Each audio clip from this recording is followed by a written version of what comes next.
eu estou recebendo aqui o professor doutor Rafael da Silva Menezes, professor de carreira da Faculdade de Direito da UFAM, né? Já está conosco aqui, vem falar sobre o lançamento do livro Democracia Brasileira, Discurso, Possibilidades e Responsabilidades na Constituição Federal.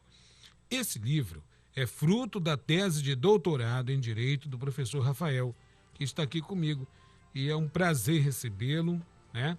Admirável, né?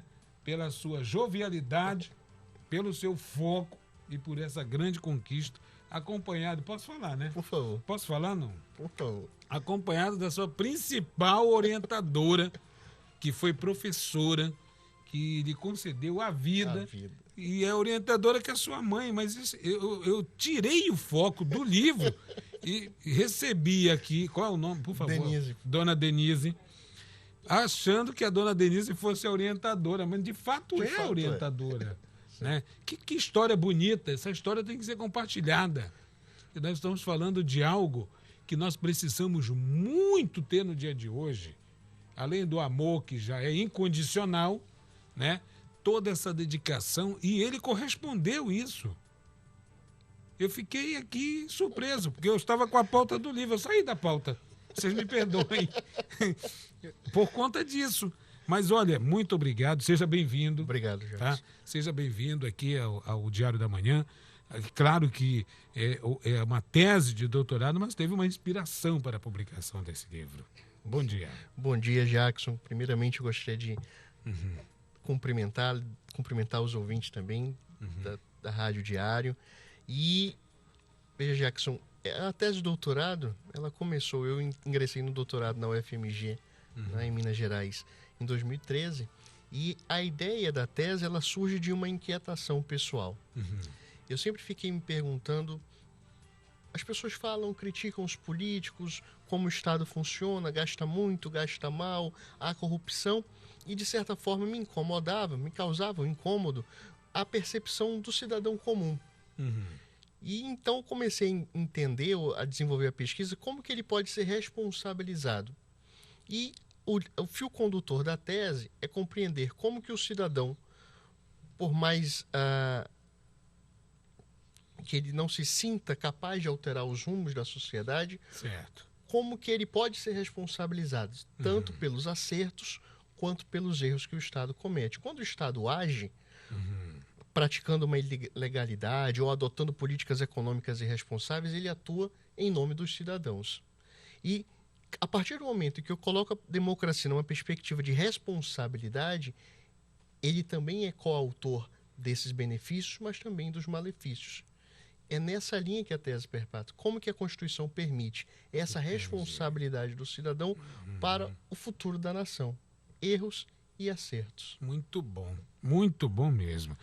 Agora, através disso, como é que o senhor define a democracia? Algo que pode ter acesso às transformações, mas que precisam ser levantadas questões, debates, preparo, porque nós temos a questão da alternância do poder. A alternância do poder nos proporciona o uso desse grande momento de escolha de nossos representantes. Porém, nós ainda continuamos em busca de acertos. Como é que o senhor define a democracia nesse seu trabalho? No livro, nós definimos a democracia como um sistema de responsabilidade compartilhada entre cidadão e eleito num ambiente plural. Boa. Muito bom. Isso. Porque, veja, nós estamos discutindo, por exemplo, o futuro da Amazônia há muitos anos e agora com mais ênfase por conta de algumas escolhas ou algumas falas políticas. Exato. E aí fala-se, vamos explorar minérios, vamos desvastar determinada área ou vamos preservar tudo. E essas discussões são tomadas sem que as pessoas diretamente afetadas, nós, os nossos irmãos do interior, tenham a oportunidade de se manifestar. A democracia, Jackson, é importante que se diga, ela não termina ou ela não se satisfaz com um simples voto. Sim, não. Na verdade, o que está por trás da democracia é o debate. É o debate respeitoso de argumentos. Se eu defendo a mineração, eu tenho que expor essas ideias. Isso. E quem é contra tem que expor respeitando a outra para que a gente possa chegar a um consenso, a uma linha mínima de pontos em comum. Muito bom. Olha, isso é importante. Agora, no momento em que você observa também, professor Rafael da Silva, professor tão jovem, né? Mas tudo bem, houve um avanço significativo. Veja, como é que o senhor vê em época, por exemplo, de redes sociais, virtual, esse debate está cada vez mais escasso. Há um pouco, podemos dizer assim, há pouco interesse da juventude em fazer esses debates. Por exemplo, nós acompanhamos na década de 80, 90, eu sempre tenho que recorrer a isso, os movimentos estudantis que também tiveram suas participações em debates com referência à educação, etc., que foram que houve uma discriminação, principalmente rotularam esse movimento sendo de esquerda, né? Rotularam o movimento. Nós não estamos em busca de rótulos, nós estamos em busca de debates. É importante isso. Isso não tem ideologia. Pelo contrário. E detalhe, é a visão de dentro para fora, que nós não estamos ouvindo. Exatamente. Veja, Jackson, as redes sociais, elas têm um potencial muito grande. E no início do seu surgimento, foram imaginadas como, bem, agora vai ser um instrumento eficaz de debate, de deliberação. Sim. O que se verificou? Uma polarização. Pois é. Uma polarização que não permite diálogo. É onde eu queria chegar. Não permite diálogo. E outra coisa, se você discorda, você é taxado de todo tipo, sabe, de impropérios. Exatamente. E você sabe que na vida, na verdade, poucas decisões elas caem nessa dia de sim ou não, a favor ou contra. Exatamente. Então, a polarização ela em si não é ruim, porque ela agrega pessoas em torno, possivelmente, de boas ideias. Possivelmente. O que é ruim é a polarização que não é política, que ela vira um campeonato de futebol, que não permite eu lhe enxergar, que pensa diferente de mim, como um parceiro democrático. E que juntos nós podemos pensar em boas soluções para os problemas da sociedade. Esse é o grande problema. Exatamente. Isso, o seu livro é fruto dessa inquietude. Dessa inquietação. Dessa inquietação, perdão. Porém, isso lhe preocupa? Muito. Muito, porque nós temos observado nos últimos anos, sobretudo a partir das 2 últimas eleições presidenciais, certo, essa impossibilidade ou essa má vontade de dialogar. O que se busca é uma polarização, quantos mais likes eu vou ter, mais curtidas. Isso. E aí a democracia parece um debate de memes, sem qualquer fundamento. Não tem fundamento. Sem qualquer fundamento. Tipo assim, eu discordo do teu candidato, por exemplo. Aí eu coloco logo um meme de um burro, um jumento comendo capim, chamando você... pessoas chulas. O problema é que isso tem aumentado. O problema é que eu não vejo muitos Rafael da Silva Menezes. Não vejo muitos. Eu não tenho visto aquele debate. Não é aquela questão de você ir às vias de fato. Não. É o pensamento, é o conhecimento, é tentar se posicionar. Não se vê isso mais. Por quê? Essa é a pergunta que se nós conseguíssemos desvendar, mas nós temos que estar atentos. Quanto mais nós falamos disso, as pessoas podem se sentir estimuladas a um bom debate. Eu tenho que saber que, eu repito, democracia não se encerra no voto, mas ela tem que ser deliberativa. Você sabe, Jackson, muito bom, que muito bom. A Constituição Federal ela possui mais de 27 instrumentos que permitem a participação do povo nas escolhas. Assistência social, comitê de saúde, referendo, plebiscito, leis de iniciativa popular.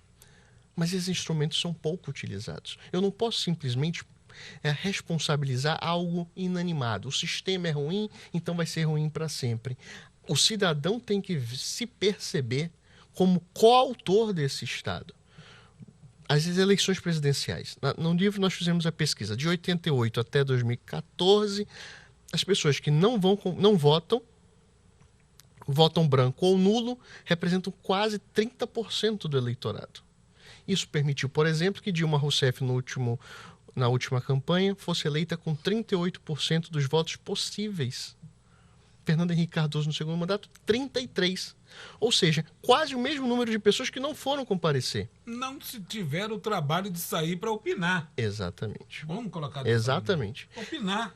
dizer pelo menos não concordo ou discordo. Exatamente. É claro que numa eleição majoritária, presidente, prefeito, senador, isso fica muito claro que há uma opção de não votar naquilo que é básico. Exato. Pessoa que vai gerir por 4 anos a sua cidade, o seu estado. Mas há alguns ajustes que precisam ser feitos no sistema político. Você veja, o sistema proporcional de eleições para deputados. O cidadão vota num candidato, o voto dele se dilui numa lista e acaba o voto dele sendo utilizado para eleger um terceiro.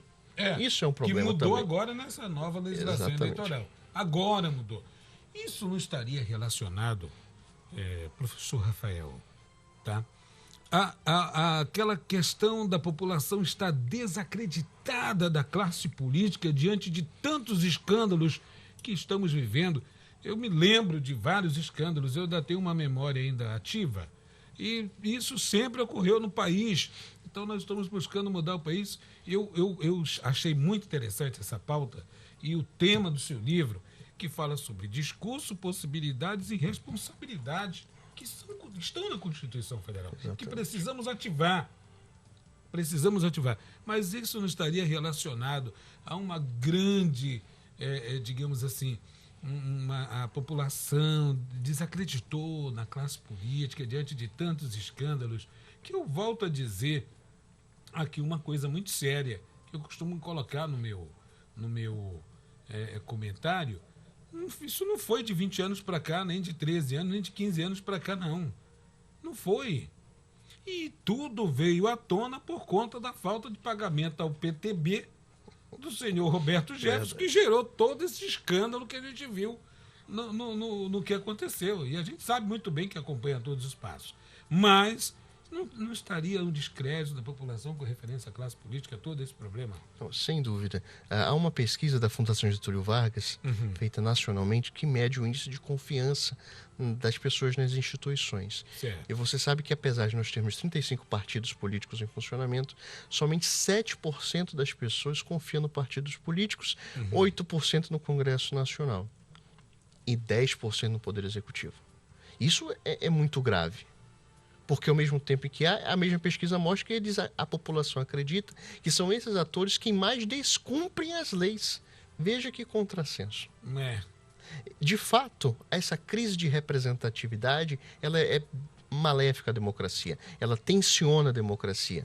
Mas, Jackson, é preciso que se diga também, não há solução para os problemas políticos fora do Estado democrático de direito. Fora da democracia, não há. São tentadoras algumas alternativas que se colocam. Nós vimos durante a campanha, acabar com o Supremo, fechar o Congresso. Eu ia chegar lá. A gente vai até meio-dia aqui com essa conversa, porque eu ia chegar lá. Né? São coisas absurdas, que tem uma claque aplaudindo. Exatamente. Como que a gente pode viver um momento como esse, pensar em democracia, pensar em avanço, dos direitos que nós temos? Nós temos nossos deveres de forma compulsória ou não. Nós temos o nosso direito, né? Nossos deveres, perdão, de forma compulsória ou não. Porém, o que há de retorno ainda está muito além daquilo que nós aguardamos, né? Agora, criou-se uma legião de pessoas que acham que isso está certo. Não, vamos fechar isso, vamos fechar aquilo, fulano está errado, sem argumento algum. Simplesmente por discordar. Discordar. Você veja quantas decisões do Supremo são criticadas nas redes sociais. O ministro tal liberou porque é supostamente corrupto, deve ter ganhado um benefício ilícito. As pessoas criticam, aquilo vai se pulverizando, mas poucas pessoas são aquelas que leram a decisão. Não, ninguém leu. Para conhecer o fundamento. Só compartilhar o ódio. Exatamente. Compartilhar. E aí a democracia, brasileira, ela sofre tensões. Ao longo da toda a sua história, nós tivemos períodos de vazios democráticos terríveis. Mas é chegado o momento de nós assumirmos nossas responsabilidades. Eu não gosto de quem está no Congresso Nacional. Essas pessoas não foram criadas a partir do inanimado. Ninguém chutou a porta, entrou e Exatamente. sentou. Elas foram democraticamente eleitas. Exatamente. Né? É aí que está o que nós queremos construir. Quem os coloca lá? Exatamente. Somos nós. Exatamente. Já houve o início de uma depuração também. Você Houve. acredita nisso? Acredito. Acredito. Você acredita que estamos aumentando essa percepção de que há algo que precisa mudar? Sim, sem dúvida. O engajamento das pessoas desde 2013 naqueles movimentos contra o governo Dilma, contra todos os governos, na verdade, não é? Eles demonstram uma insatisfação generalizada com a prestação ruim de serviços públicos, com uma corrupção sistêmica e institucionalizada. Certo. E Vitor Hugo dizia, nada é mais forte do que uma ideia cuja hora chegou. Isso é verdade. Eu acho que nós não retornamos mais àquela fase em que nós aceitávamos. A corrupção é assim, faz parte, vamos conviver. Isso, eu acredito que não há mais espaço. Isso, é da cultura brasileira e tudo mais. E isso foi uma grande vitória, e é inegavelmente dizer, uma vitória impulsionada pela Operação Lava Jato. Operação Lava Jato foi impulsionada. O que não nos proíbe de tecer algumas críticas. Claro. Que também não pode ter o totalitarismo. Exato, das ideias. Pronto. Aí que eu queria chegar. Por isso que a democracia brasileira. É muito oportuno esse seu livro, hein? Obrigado. Muito oportuno. Esse é seu. Eu tenho certeza de que se não fosse, eu ia arrancá-lo de sua mão. O lançamento vai ser no dia 17. Isso, na quinta-feira, a partir das 18 horas. Eu vou estar lá de prestigiando. Poxa, eu ficarei muito feliz com a sua presença. Eu vou lá de prestigiar. Muito obrigado. A partir de hoje eu sou seu fã. Olha só, 18 horas lá na Livraria Saraiva, né, no Manauara Shopping. Exatamente. A doutora Giovana, ela está concluindo Direito também na UFAM, que é minha filha. Que bom. Né, está estagiando na PGE e também tem esse pensamento voltado para a democracia, para a ampliação do direito. Né? Não é aquela forma de assistencialismo, mas de iluminar a mente das pessoas para o direito que elas têm, no sentido de promover o debate. Exato. No mínimo, nós temos que partir desse conceito de que eu tenho que discutir com alguém que pensa diferente sem vê-lo como inimigo. Certo. É isso. É um contraponto. É um contraponto. É o contraditório. Estou abrindo o contraditório. E nada mais do que você ter embasamento, até para que o seu contraditório seja comedido. Perfeito. Não baseado em memes de Facebook. Muito. Então, olha só, e esse livro vai estar disponível? Já está disponível na Saraiva. Também no site da editora Lumen Juris, da Amazon.com. Sim. E também no site da Saraiva. Certo. E como é que o senhor viu seus pares? Esse é o seu primeiro livro? É o meu primeiro livro publicado. Olha, eu faço parte dessa história. Né? A dona Denise está registrando, então eu faço parte dessa história. E como que os seus pares receberam esse... As respostas têm sido muito positivas. Que bom. Eu fiquei muito feliz com a receptividade que meus colegas estão Que legal, tendo. Que bacana. O senhor é amazonense? Sou amazonense. Você é amazonense de Manaus? De Manaus. Me conte um pouco agora da sua história, que a gente tem visto aqui. Eu entrei na Universidade Federal do Amazonas em 2004 como acadêmico de Direito. Naquele mesmo ano eu tinha passado também para Medicina. E fiquei ali na primeira grande dúvida profissional. Medicina ou Direito? Também na UFAM. Certo. Optei pelo Direito. E lá estou. Participei do Centro Acadêmico, fui presidente do Centro Acadêmico e me formei em 2009, houve concurso para professor substituto. Certo. Eu passei no concurso, fui aprovado e logo depois houve o concurso para professor de carreira. E lá estou, fiz minha pós-graduação lá, primeira pós-graduação, e depois saí para fazer o doutorado, concluí o pós-doutorado também esse ano na Universidade de Coimbra. E sempre com essas inquietudes. Entendo. Mas é preciso registrar também, Jackson, o quanto é importante o diálogo entre professor e aluno. O quanto eu tenho aprendido com eles, com as inquietudes. Hoje, no dia do professor, por favor, exalte isso. Como é importante a gente ter esse diálogo entre professor e aluno. Um diálogo respeitoso, claro, mas sempre aberto a ouvir quem pensa diferente. E você sabe que em agosto nós iniciamos a primeira turma de mestrado em Direito da UFAM. Olha aí. E tem sido muito saudável, proporciona muitos momentos felizes para mim, enquanto professor, perceber quantas pessoas de boa índole, de boa vontade estão dispostas a compreender melhor o direito, a economia, para contribuir com resultados positivos para a nossa sociedade. Que bacana. O senhor nos traz uma notícia que nos acende uma grande esperança de uma sociedade melhor.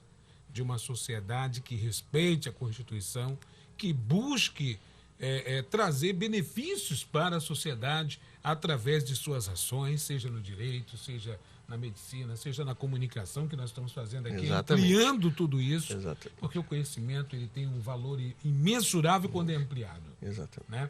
Trazemos sempre essa pauta nesse sentido. E esse é um livro para acadêmicos, para profissionais Sim, do direito, para estudantes, para de outras áreas. De outras também. áreas, com certeza, até porque, como eu comecei a estruturá-lo com a minha orientadora em Minas Gerais, o primeiro capítulo ele fala um pouco de filosofia política, além de tratar da história constitucional, ele fala um pouco de filosofia política e filosofia jurídica. Muito bom. E depois ele entra num direito mais positivo. Muito bom. Olha, eu quero parabenizá-lo pelo seu trabalho, pela sua trajetória e principalmente pela grande honra que o senhor demonstra à sua orientadora, que é a doutora Denise, que está obrigado. aqui, que lhe acompanha. Aliás, ela lhe acompanha durante todo esse tempo. Sim, né? com Durante certeza. todo esse tempo. Primeira orientadora de Primeira sempre. orientadora, que é a mãe orientadora. Exatamente. Né? Que está aqui também, que faz parte da UFAM, né, doutora Denise? Não? Ah, já está aposentada, né? Então, olha, muito obrigado pela sua presença. Estaremos lá prestigiando obrigado, o lançamento desse livro, ampliando. O senhor vai autografar para a doutora Giovana, que é minha filha, Ah, sim, com certeza. que cursa Direito e vai concluir. Não sei. Já está concluindo já esse ano, lá na UFAM, né? Então, pronto. É o professor Rafael da Silva Menezes, que está aqui comigo, lança no próximo dia 17, na Saraiva, depois de amanhã, às 18 horas, na Livraria Saraiva, o livro Democracia Brasileira, Discurso, Possibilidades e Responsabilidades na Constituição Federal. Meus parabéns e sucesso, mais sucesso mesmo em toda essa sua trajetória, porque vai embora, né? Muito obrigado, viu? Muito obrigado, Jacques, pela oportunidade. Espero ter a oportunidade de estar aqui outras vezes para conversar. Com certeza. Vamos ampliar cada vez mais. Tá certo, muito obrigado. Aguarde aí que a gente vai gravar ali daqui a pouquinho. Tá também. certo.